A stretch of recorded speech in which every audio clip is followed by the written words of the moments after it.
Yeah, right. Good evening and welcome to Posse Presents, where we are off to another exciting adventure because my guest is not here yet. This is a first. We're set up. We're ready to go. She gets here. We can hook her up and get her started and carry on like none of this ever happened. But if I had ruled her out and just put the chair, then we would have had a different set of problems. But hope springs eternal, and the last phone conversation I had, she was leaving her driveway, so we'll leave it to the fact that Waterbury isn't necessarily the friendliest place to drive around. Anyway, excuse me, I will carry on the best I can and start with the fact that we are still working on getting last week's show correctly loaded. We had some technical difficulties getting it recorded, and the backup copy is giving me a little trouble as well. So hopefully, relatively sooner than later, we will be able to get last week's show with Alice and Leo and my dear sweet Mojo loaded on YouTube and available for everybody to view. I've seen the show. For some reason, the copy that I have is not giving me that much trouble, but it seems to be the transfer of the whole program to where it's got to go and how it's got to go that's not agreeing with me at all. So we'll continue to work on that and keep you posted. I do apologize, but this is real life, and technology is technology, and it's not foolproof. Anyway, I'm going to rewind because I was remiss in mentioning a couple of birthdays last week. Not that I wasn't aware of the date, but with Mojo here and all the excitement, I really wasn't thinking. My godson's birthday was last Saturday. Happy birthday, Michael. And also a dear old friend of mine, Todd, celebrated his birthday last Saturday. Both of them born on the same day, many years apart. And that's a dig at Todd, but that's neither here nor there. Happy birthday, Todd. Happy birthday, Michael. Sorry I was a little late on the draw. Doesn't mean I don't love you anyway. I have to mention another birthday that has nothing to do with anything, but today's Johnny Depp's birthday, and he's my favorite pirate, so we'll have to leave that as it may. And I'm going to check my phone, not that I'm supposed to, but in the hopes that maybe this is my guest texting me, because that would be a very important step in the process tonight. Anyway, let us just see. Nope, it isn't. But anyway, okay, onward and upward. We will carry on. So much for Johnny Depp's birthday. Anyway, distractions such as they are. There are urgent dogs, folks, still this week in Bristol.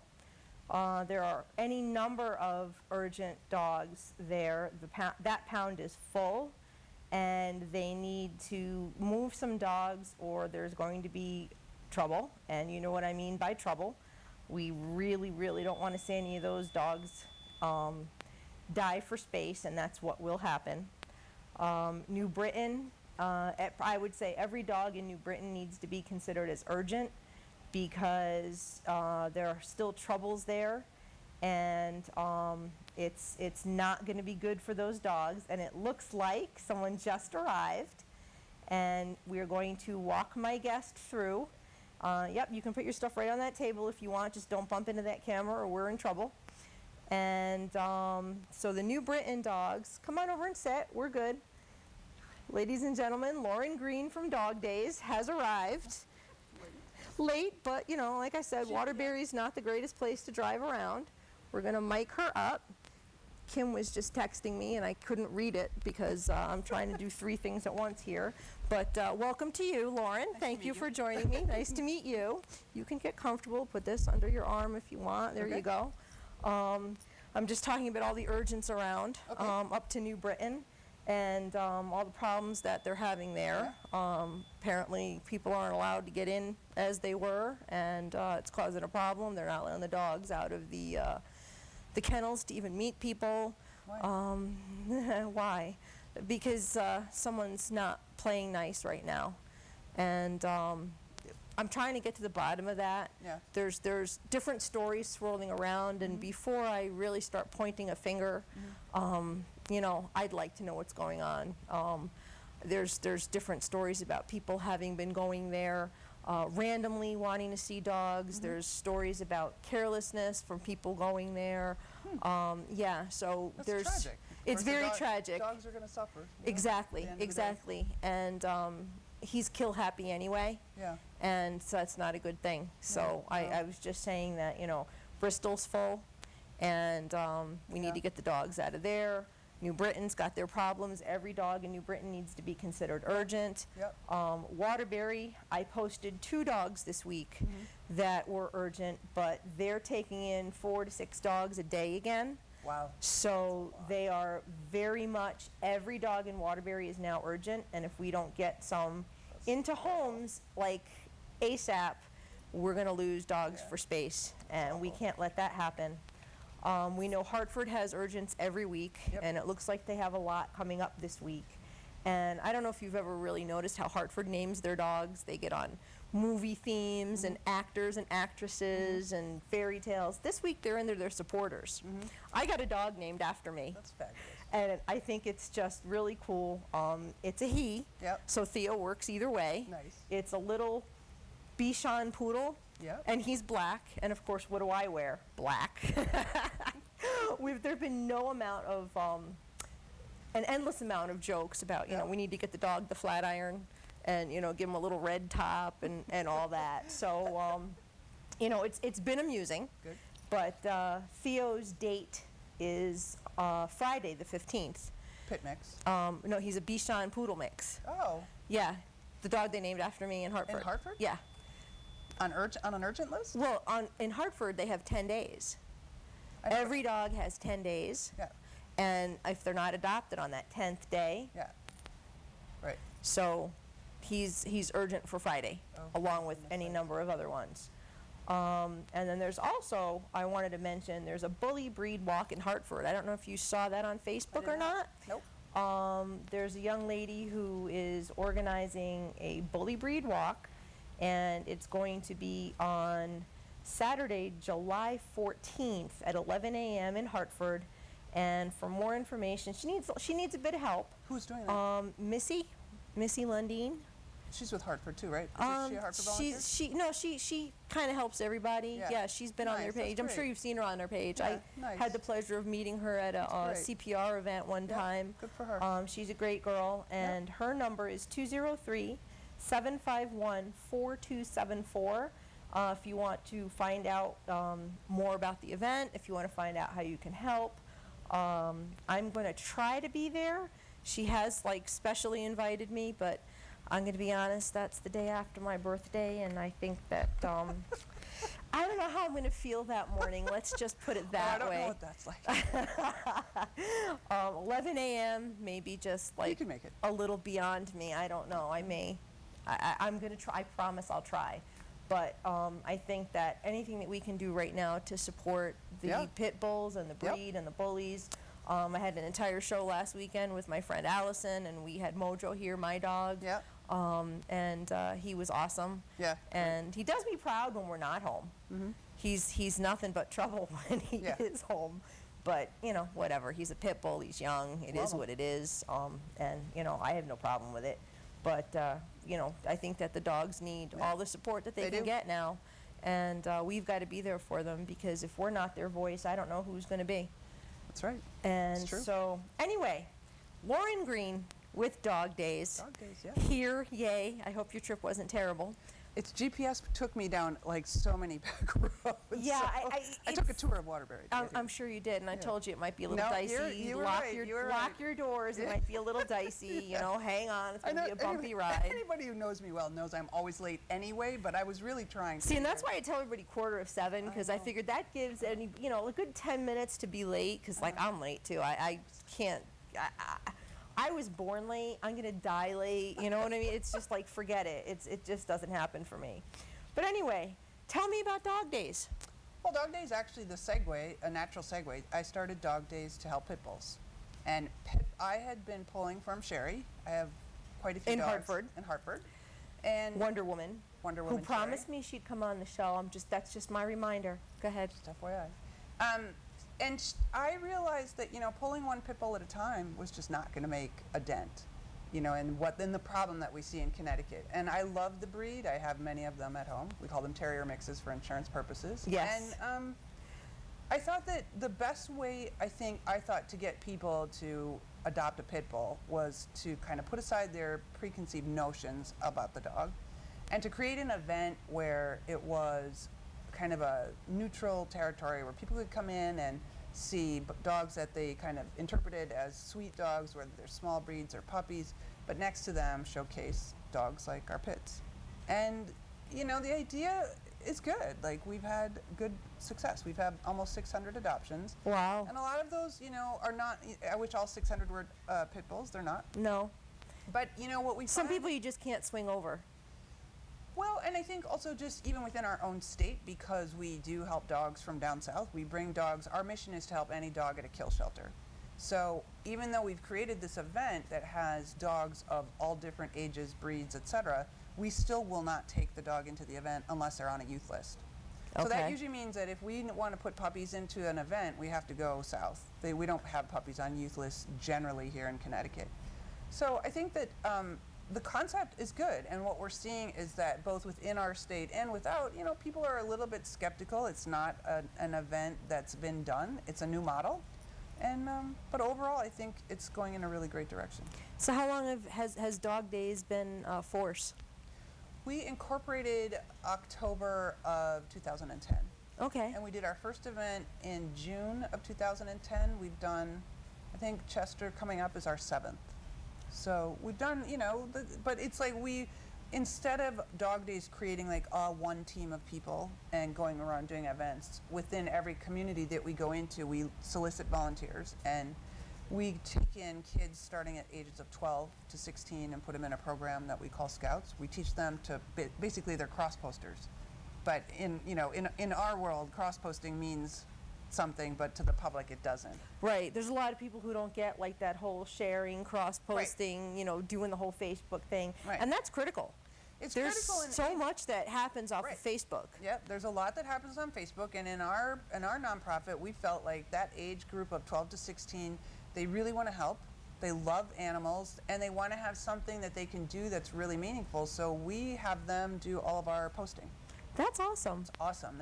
Yep. That helps them get their feet wet and give them an understanding of the next step of actually the being out there and the doing things. And surely for insurance purposes, they can't come to, I should have silenced my phone, but I was waiting for you. I was hoping you would call. So it's just going to keep making noises because I can't figure the thing out, and I'm not going to take your time away to try to do it.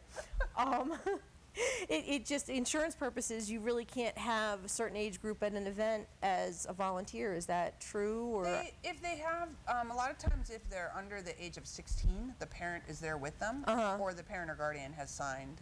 So it's just like if they were in Girl Scouts or Boy Scouts and they're somewhere without the parent or guardian. At a certain age, though, we don't allow them to walk dogs. Sure. But they have their own shirt. They have a uniform that they wear and they love it. They're great. They help us clean kennels. They're fantastic. your little army? They are like, I call them our core. Yeah. These are core volunteers. That's some people look at it as like, I'm not a kennel cleaner and I don't do the grunt work, No, but that's not how our group is at all. That is just, that is the way to start. That's the way to get the appreciation for how an animal lives in a shelter, how an animal, what it's all about. I mean, when an animal's not in a home, it's got to be somewhere. Yep. And it's never as good as being in a home. Right. But to have a dog in a kennel that, you have to shuffle it around to clean it, and it depends on this teenager for walks if they're old enough to be fed. It really, I think that's a great idea. It instills that sense of responsibility and compassion, hopefully, and I like that. And even before the event, because they can't drive, and you're a 12 to 16-year-old, usually the thing that you certainly have access to is an internet connection. Right. You're Wi-Fi wired, and they can. Yeah, you could figure this thing out.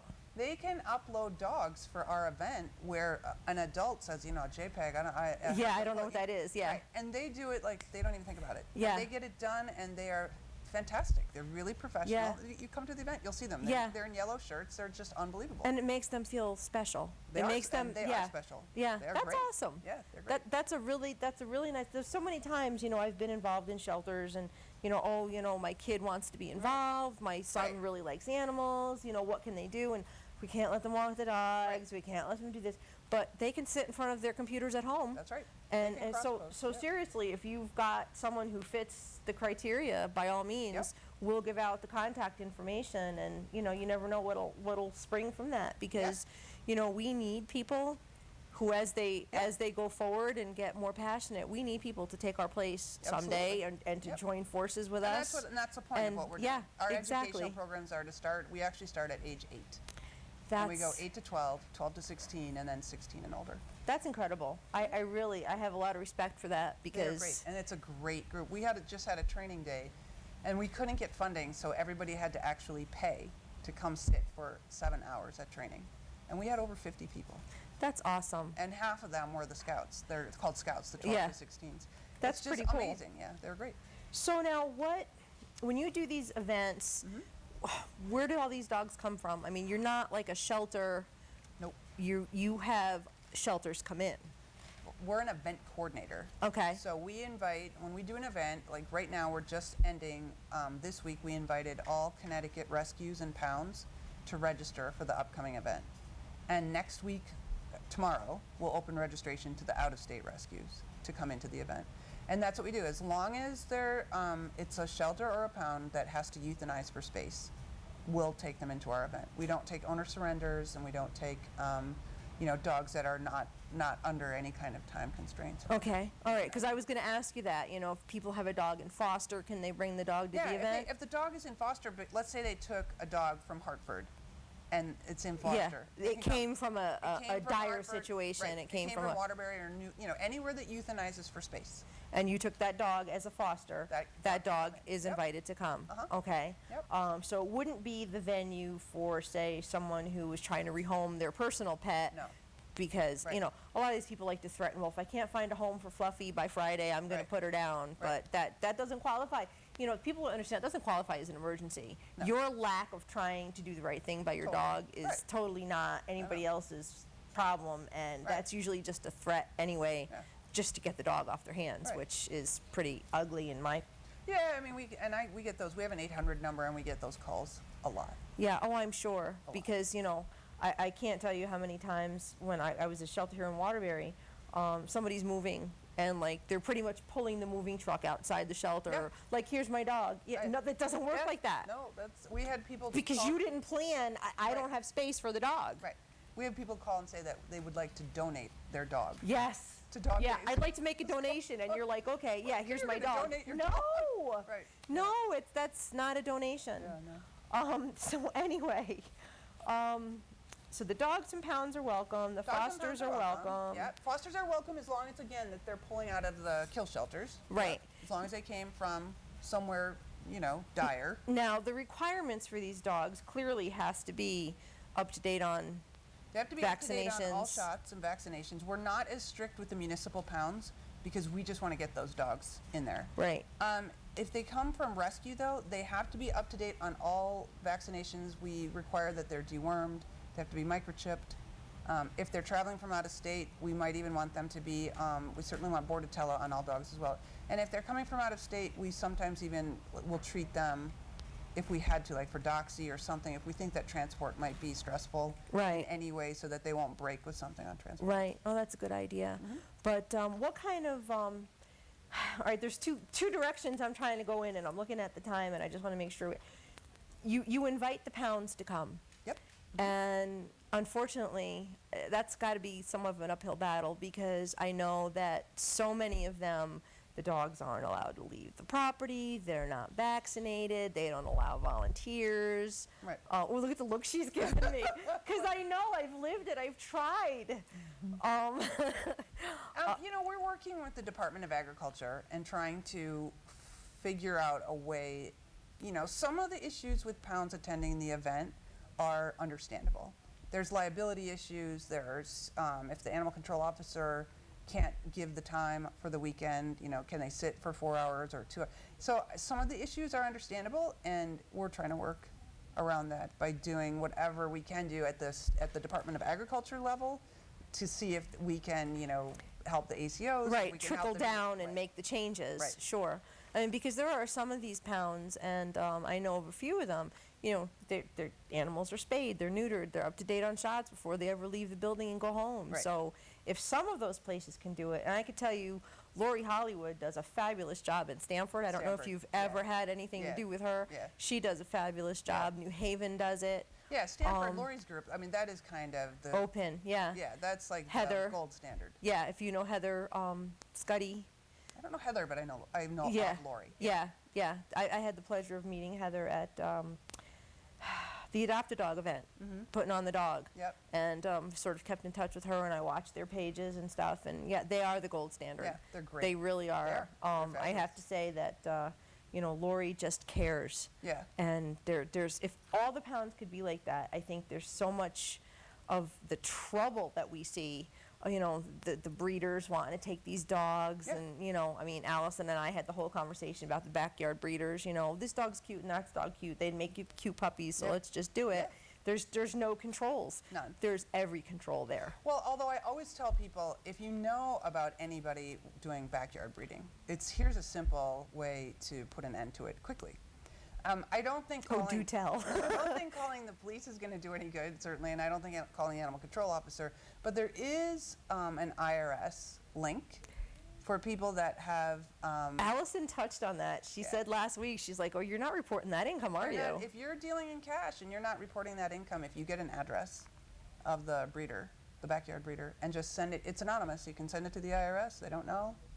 Take note. It's a fabulous thing, and I think it's on the IRS website. I will have to find the link. I'll send it to you. Okay, yeah. But no, and same with fighting pit bulls or anything where people are dealing with money with respect to mistreating a dog or any animal.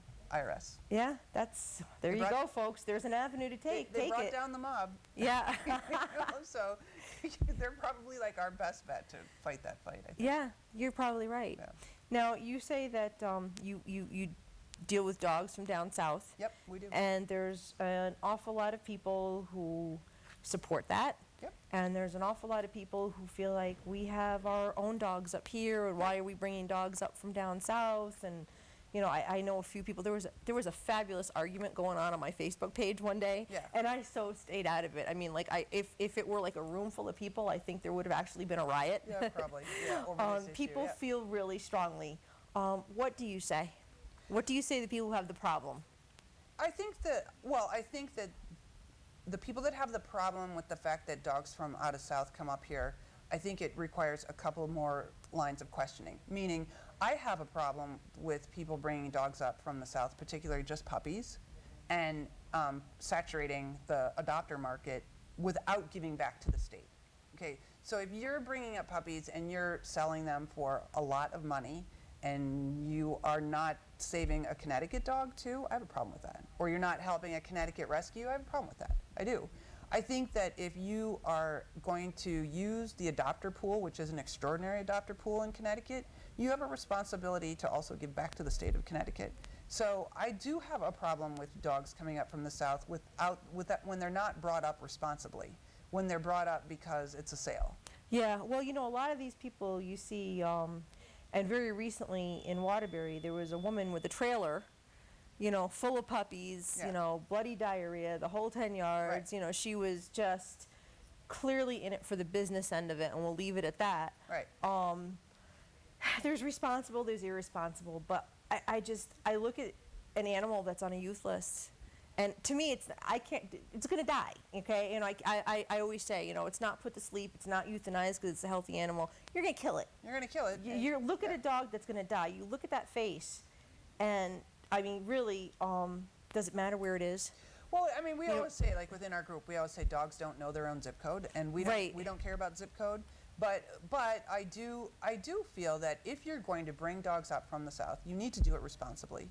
You need to do home visits. You need to check references. You need to make sure that you're not bringing dogs up here, dropping them off at an adopter's location, going back, and now it Yeah, becomes it becomes a business, and it becomes. Well, and it also becomes the problem. To some extent, animal control officers that say, well, I don't like these adoption events because if there's a problem, then Yeah, in the our people are down area- south, and there's no Right. there's no recourse. I mean, Right. there's a lot of places that don't like to adopt a dog from here out of state Right. because you're not right there for the dog to fall back on when Exactly. something happens. And we've had it happen within, my little pound posse Yeah. where someone from out of state has taken a dog, and now, there's been a dog fight, there's Right. been a problem, it's bitten somebody, something's happened, and someone needs to go get that dog. Yeah. Well, who's going to jump in the car? Who's going to, Right. who's going to pay for the gas? Who's Right. who's going to make that road trip? Right. And the farther away it is, the harder it is to be there to be a support system for that dog. Right. When you're talking, thousands of miles or hundreds of miles or whatever, Right. it certainly puts a different slant on it. It's a different slant, exactly. But I think if you are going to bring dogs from anywhere out of state into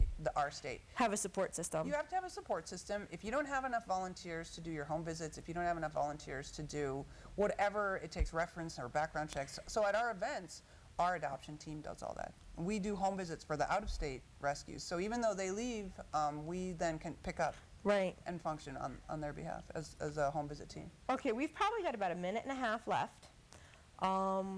Let's give out your contact information, your website, email, et cetera, and so on, Facebook pages, so that people can get in touch with you if they want to get involved. We're on Facebook. We're Dog Days Adoption Events. Website is godogdays.org.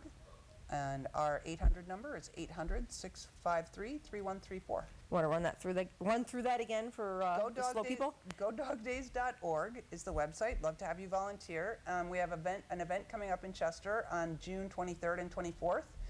Bring a dog or bring yourself without a dog and adopt one. We'd love that. Our phone number 800-653-3134. And is that it? Website, phone number. Facebook. Dog Days Adoption Events. Okay. Yeah, I wanted to try to work in. You're having another adoption event. We're having an so event at the Chester Fairgrounds in Chester, Connecticut. if anybody wants to help out, volunteer, Yep. find out more, Yep. take advantage of all this, or if you didn't catch that, come to my Pound Posse Presents page on Facebook. Email me at pawprints713@aol.com. That's pawprints713@aol.com. And I will have the information up on my page, as I always do, as a cross-reference. Thank you. No, thank great. you. I Wonderful. enjoy having you on. Always love the excitement of that last-minute craziness. My credits are up, so we've got to do this with me. Peace, Peace. love, just make a heart, love, and dogs. Want to try that one more time? Yeah. Peace, Peace. love, and and dogs. Love That's it. how we close every show. I love it. Because what more in life is there? Nothing. Peace, love, and dogs. Nothing. That's it. Say goodnight. We're fading out. Bye. Oh, beautiful.